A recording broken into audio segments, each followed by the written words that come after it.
আসসালামু আলাইকুম। রমজান মোবারক। কেমন আছেন ভিউয়ার্স?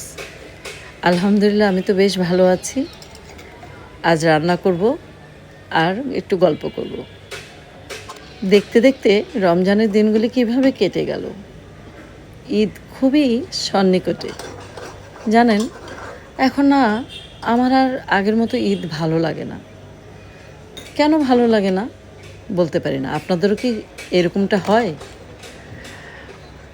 ছোটবেলায় একটা একটা করে রোজা পার হতো, দিন পার হতো, আর মনে হতো ঈদ যেন আসতেই চাইতো না।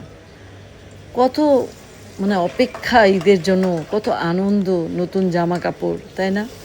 এখন কেন জানি দিনগুলি শেষ হয়ে যাচ্ছে। আজকের এই রান্নাঘরে আমি, আমার মা, আমার হেল্পিং হ্যান্ড, তিনজনকে দেখা যাচ্ছে, তিনজনই রান্না করছি। আগামী রোজাতে আমরা কি পাবো জানি না। ঈদ আসবে, রমজান আসবে, যতদিন পৃথিবী বেঁচে আছে ততদিন হয়তো চলবে, কিন্তু আমরা কি আর পাবো? আমরা কি আর থাকবো? খুব কষ্ট হয় মাঝে মধ্যে। যাক, এটাই তো প্রকৃতির নিয়ম। কেউ যাবে, কেউ আসবে, কেউ তো আর থেকে যাবে না। তাই রান্না করছি আজকে। আজকে কত রোজা হবে? আনুমানিক 19-20 হবে।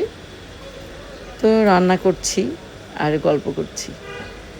আমি রান্নাটা খুব সিম্পলভাবেই করি। আজকেও সেরকমই রান্না সিম্পলভাবেই করছি।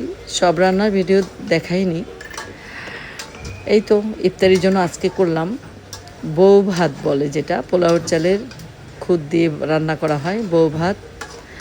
এবং গরুর মাংস ভুনা করছি, সেই সাথে কালো জিরা ভর্তা করেছি, একটু বুট ভুনা করেছি, আর একটু শুটকির তরকারি রান্না করলাম কচুরলতি দিয়ে।